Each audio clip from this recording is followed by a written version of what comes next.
Hello, folks. Thanks for joining us. My name is Mike Laughlin. I am an associate professor at William Patterson University, that's in New Jersey, and I am also the program director for our K through 12 physical education teacher licensure program, and also a certified adapted physical educator.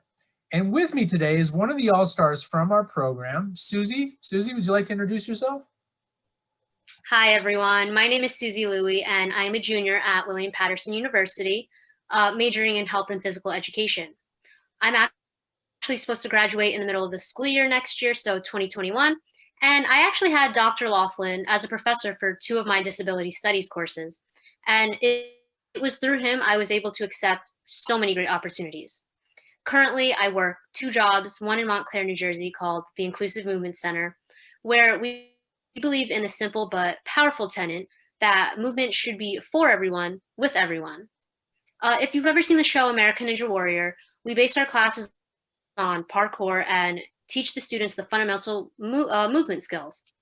I am also a head coach in all-star cheerleading over in Fairfield, New Jersey, Just Cheer.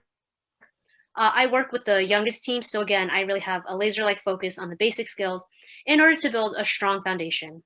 Thank you for having me today. Great, thanks, Suzy. And so Suzy and I, we're here to talk to you about getting resourceful in adapted physical education. Our goal here today is to just share a lot of resources that we've come across and have been helping us be more effective APE instructors. And when you think of the definition of resourceful, it's about devising ways to meet situations. And the motivation for this presentation largely came about from the pandemic. And I'm sure most of you have been hearing what teachers have been dealing with, the solutions and strategies they've been coming up with to be successful in their class. And so that's what this presentation is about sharing a lot of those resources out there, how we are resourceful in our field. Now, one quick heads up, this Google slide will be made available. At the end, there's an email you can hit us up with. It's going to be shared in the syllabus, lots of different ways to get this to you. Links to all these resources are embedded in this Google slide. So let's get it started. So to be resourceful in APE, one thing we always have to keep in mind is understanding credibility. What sources can we trust, or what sources do we need to be a little bit weary about? So we'll touch base on that today. We also need to know where to look, and that's one of the things we want to help today is provide resources and where to look, where to find these resources. And if there's one thing that has really hit teachers hard, particularly this summer, I remember hearing from a lot of teachers, especially as we got ready for the fall term, hey, I've got all these great resources. People have been sharing unbelievable ideas left and right. Now I've got so many, I don't know where to look. So organization can be very important, and we'll try to help with that too. And then at the end, something we all have to do as individuals is make sure that we tailor our resources to the needs of our students and what we're capable of doing.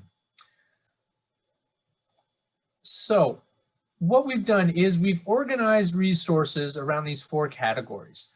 We'll start today just briefly highlighting literary sources, sources I'm sure most of you are very familiar with.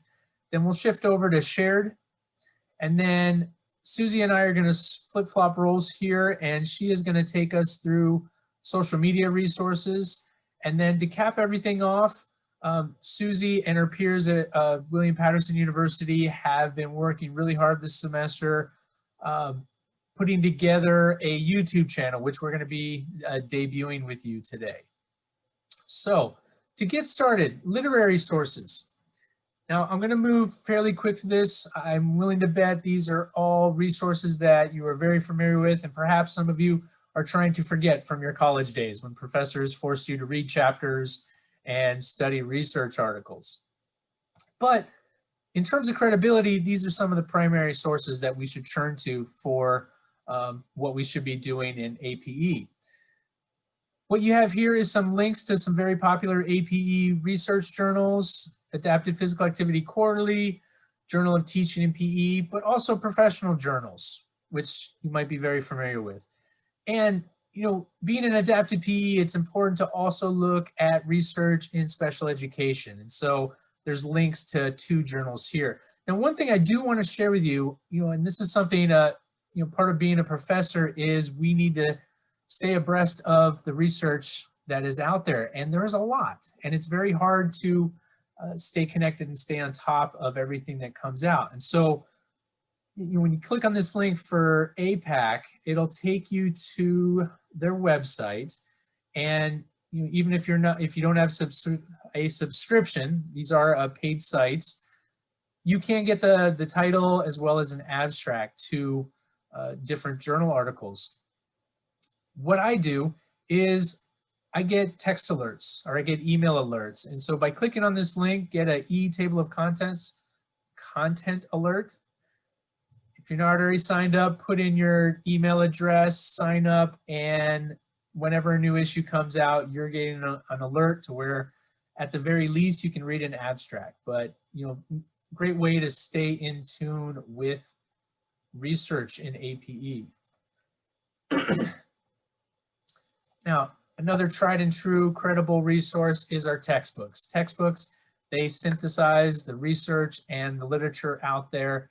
And again, the material that is often used in college courses. Here you have links to various textbooks, some of our personal favorites. This one right here, Essentials for Teaching Adaptive Physical Education. I still use this in my classes. Again, a wide collection of textbooks. But moving forward,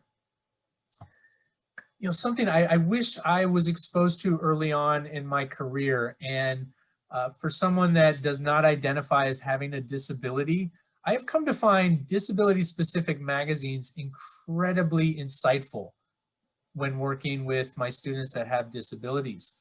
Sports and Spokes, you may be familiar with. They've been around for a long time, but they dive into wheelchair sporting opportunities, recreational opportunities. Two others I want to just take a moment to highlight is New Mobility and Amplitude. And one of the best things I like about these both is they're free. Click on this link, it'll take you to their website. So for instance, Amplitude, you come here, click on subscribe for free, and you have the option of a print or digital copy that is sent right to you. And what I love most about these is, they do a great job hitting content in our area, but they also go deeper into the culture of disability and, diving into socialization, relationships, but all these things that play a role in the lives of the students that we work with. And the second area is shared resources. And again, I'm going to move kind of quick here because you are partaking in one of them right now, professional development, right? We have our state organizations. We also have our national organizations. The images have links here. Hopefully, most, if not all of you are familiar with NCPAID, the National Consortium for Physical Education for Individuals with Disabilities. Amazing organizations. They provide so much professional development, conferences, conventions, resources, workshops, publications, and important to keep in mind too, our local leaders, our administrators, our schools, they often provide professional development opportunities or various resources. And I have to give a shout out to all of these organizations and educational leaders. And I'm sure you folks are well-versed in these resources that have been provided since the pandemic has hit us. And it's just, what I have seen transpire in terms of resources for educators, it's uplifting, and it makes me proud to be an educator. Just how much we've come together, and these organizations have really been stepping up and leading the charge. So definitely great resources to be connected with. And another one, I won't go into too much detail. I would argue that most educators by now are experts in Google Drive and how it works and how resources can be shared throughout Google Drive. If you're not, fear not. There are YouTube links that we've embedded down here. If you're brand new to Google Drive, click it. I think it's a 3 to 4 minute video. It'll get you started in no time. If you're a little more advanced, but still a little new, how to share files, same thing with how to organize files. And couple more shared resources. Again, we're all well versed in websites. They've been around for a long time. We've provided a few links to select APE specific websites here. And again, I'm willing to bet most of you are very familiar with this, but in terms of organization, our web browsers, they have bookmark bars. What I'm using here is Google Chrome. And as you see, like for me, I'm a very visual learner. I don't like a lot of words at the top. I see an icon, I know what it is. So we can customize our bookmarks, take the words out. If we want to organize them in folders, this is another thing I use on a regular basis to keep tabs on relevant journals or websites that I'm sharing with my classes. So our web browsers provide a lot of useful strategies for staying organized.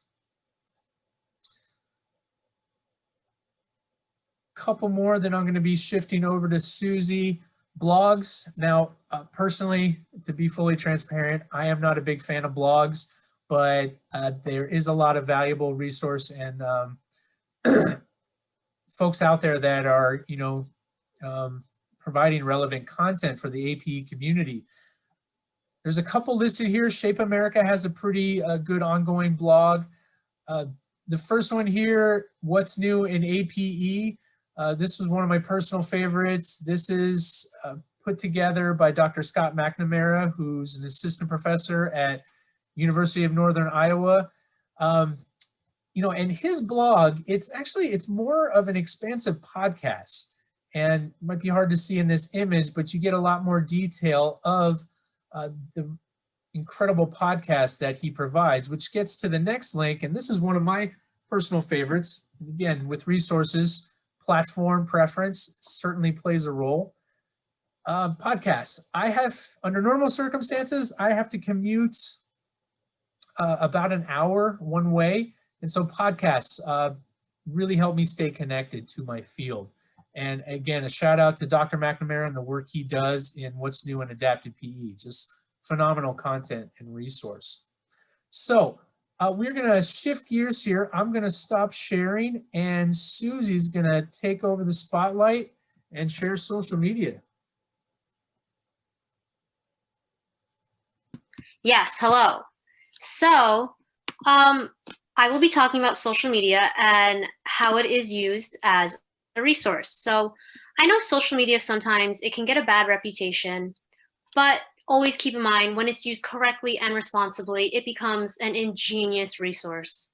I know it can be tricky to navigate at first, but it's always important to practice patience and remember we're all learning, right? Even me, I'm a college student, I'm continuously learning. I just learned something from Dr. Laughlin not too long ago. And social media has so many pros. One of the biggest ones may be that it gives you accessible and free resources. Imagine that, teachers not having to pay for something. Yes, please. So these are just a few of the social media applications we actually utilize. In the past, I have also used Snapchat and TikTok for educational purposes, but not on this project. The first one up, we have Twitter. Now, I admit I do not use Twitter all that much, but when you go onto our Twitter, you can see our @name is @WPU_PE. And in our bio, we just have Dr. Laughlin's contact information in case you might have any questions or you need any more information about anything on a topic. And with Twitter, if you scroll down, you could see our tweets. We tweet anything from job opportunities to here. These are links to our YouTube pages that we're going to be talking about a little later on. There's also news articles. Over in the next tab, you see tweets and replies. This kind of deals with anything that this account has retweeted or tweeted itself or replied to other tweets. In the media tab, you see anything that has an attachment that's been posted up by this account in particular. So here may be links to, news articles or even photos. The next tab, likes, is pretty straightforward, right? Anything that this account has liked from either our own account or from other account. And another thing to take note of is that our page is actually public, right? So that means you can actually see who we follow in addition to who follows us. So if you are interested in the kinds of things we tweet and retweet, you might find it helpful to discover other similar pages that we follow. So the next kind of social media we have is Instagram, my favorite. Instagram, my bee's knees, I love it. So when you go to our Instagram profile, you see similar content in the bio, again, Dr. Laughlin's contact information. And as you scroll down, you see job offerings, congratulation posts, and information that's relevant to current times. You can also see we feature a lot of students as a nice way to recognize and appreciate all their efforts. It's really like a nice pat on the back, right? One of my favorite ways to utilize social media, Instagram in particular, is to actually interact with students within the major. Now, before COVID, I actually ran the social media last semester, and I culminated some of the videos of the program we had going on at school.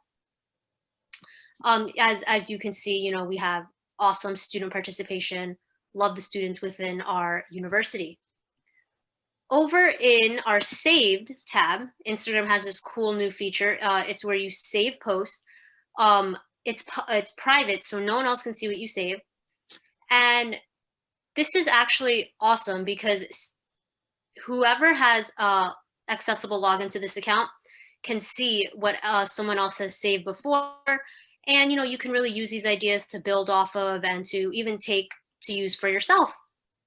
And then, of course, we have tagged photos, which kind of feature all of the other people's posts that include us in it. Now, Instagram has this really cool thing. It's called story sharing, right? Or just your story. A story is something that's posted temporarily and it will be accessible to everyone, then automatically time out after 24 hours. Once the story has disappeared, you can turn it into your very own highlights.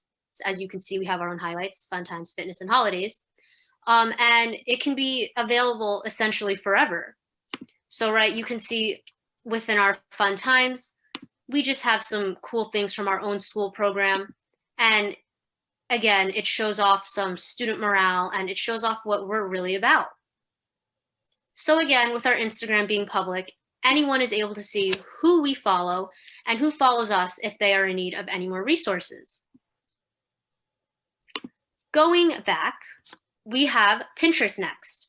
Now, I will admit, Pinterest is not something that I actively go out and seek, but if I'm doing a quick Google search for activities or assessments, Pinterest does pop up pretty regularly. I honestly see Pinterest as a free version of Teachers Pay Teachers.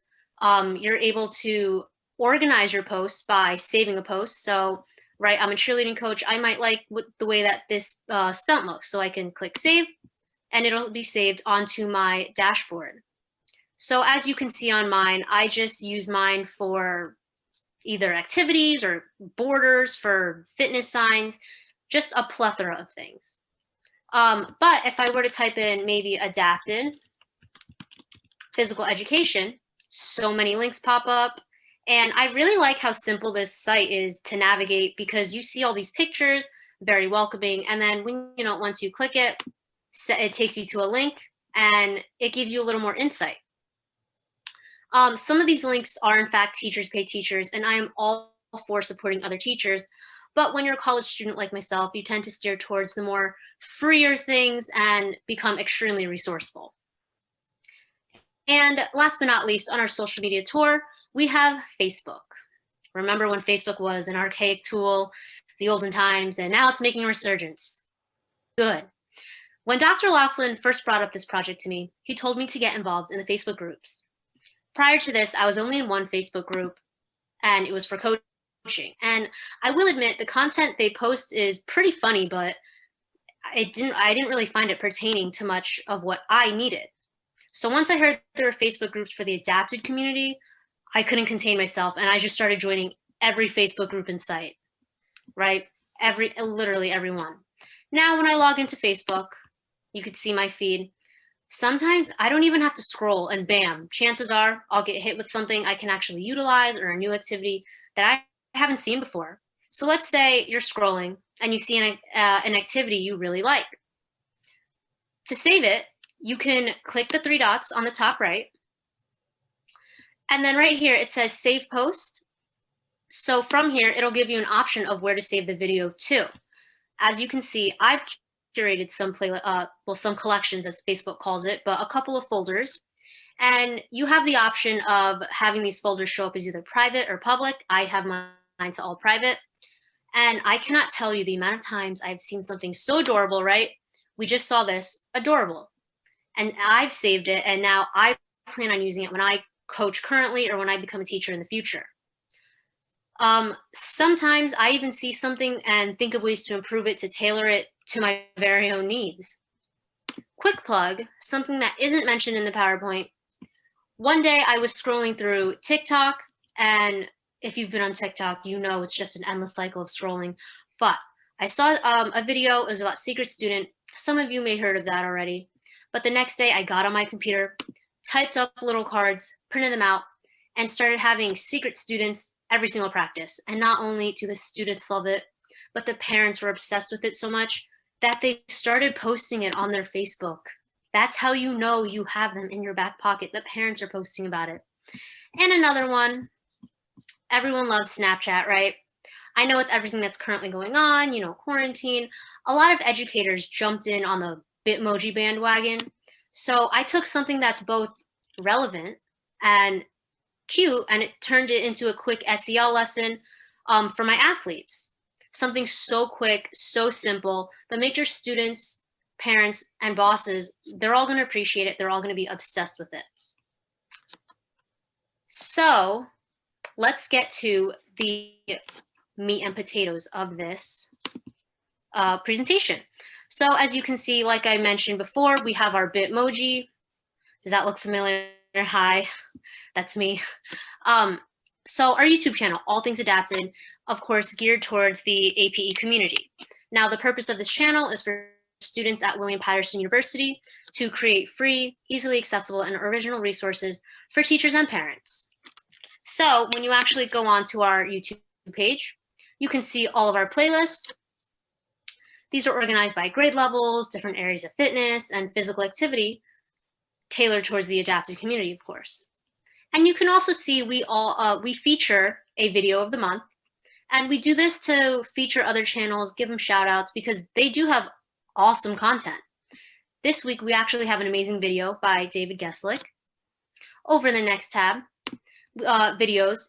Of course, you can search over this on your own, but this actually contains all of our channel's uploads, and here you can really see all of our students' amazing work. Our students have, our videos have custom subtitles, right? The CC, closed captionings, because sometimes YouTube's subtitles aren't very reliable. So now we actually have a student in disability studies, and she goes in and customizes these closed captionings for this channel specifically. As the semester progresses, we're going to get more and more submissions for you all to watch. Over in the playlist tab, this is where we like to organize a combination of our videos as well as other channels' videos. This is a place where you can search for a different topic or unit and have a plethora of options to choose from that fits your need the best. Another great part about YouTube is actually being able to connect to any individual like you or me to the greater adapted community and other channels. We do this through the channels tab. All of these channels offer free, amazing content that is definitely worth checking out. So whatever you may be looking for, if we don't have it already, feel free, right? Go on to our videos, write in the comments and suggest it. Now, running a YouTube channel requires a ton of collaboration. The students have to film the video, they have to upload it, Dr. Laughlin has to share it with me, yada, yada, yada. It's a lot. And even though it's a lot, we have actually found a way for it to work for us, and it's smooth, it's efficient, and we're all pretty used to it now. If you have any questions about our process, feel free to ask either through email. So if we were to click on a video really quick, I can walk you through a little bit more, right? in the video, we have the intro, of course, that's me. And then we also have this information screen.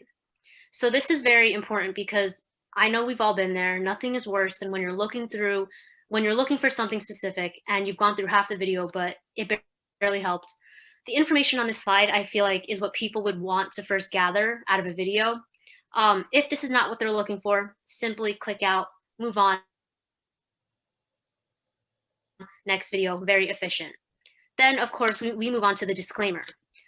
This was very important because we understand that these students making these videos are in fact not professionals, but undergraduate students. And that's not bad-mouthing them, but it is always important to look out for yourself in case, God forbid, anyone gets hurt, just to have this in every video acknowledging the circumstances. And as I keep the video rolling, you can see we have our closed captioning. And as the video goes on, you can see our student is demonstrating, but also she also has resources within her video. Rather than making whoever's watching this screenshot the video, we simply put the template link in the description box. That way, when I click on it, it takes me right there and I'm able to print however many copies I want. Of course, in every video, right, we have a little outro. Very nice way to wrap things up. And although I'm super pumped with how down pat we've managed to get things to run, we did run into a couple of issues in the beginning, right? Working with technology, this was bound to happen. I know when Dr. Laughlin brought this idea up to me, I was kind of freaking out internally just for the sake of my laptop. I don't know if you know this, but those high quality videos, they're normally on a computer, and not only am I on a laptop, but I'm on a mini laptop. But you know, some things to keep in mind. You want to have enough storage. I know one time I was in class on Zoom and I had to upload a completed video into YouTube, and my laptop just sounded so sad. I thought the poor thing's just gonna go. Anywho, each round of videos, we actually held a specific theme. We called it first crop, second crop, etc. And they varied between grade levels as well as different topics for the students to cover, right? This is still a learning process for me, and it will always be. Some tips I would share if you plan on doing this is to definitely ask students for landscape videos, find reliable sources for non-copyrighted music, and just to have fun. Now, if you have any questions regarding any of the resources we mentioned in this PowerPoint presentation, please do not hesitate to reach out. The YouTube channel especially is meant to serve as a hub for not only parents and teachers, but for future professionals like you and me to look for guidance. Dr. Laughlin, back to you. Well said, Suzy. I think that's a great way to end and open the floor for questions and comments.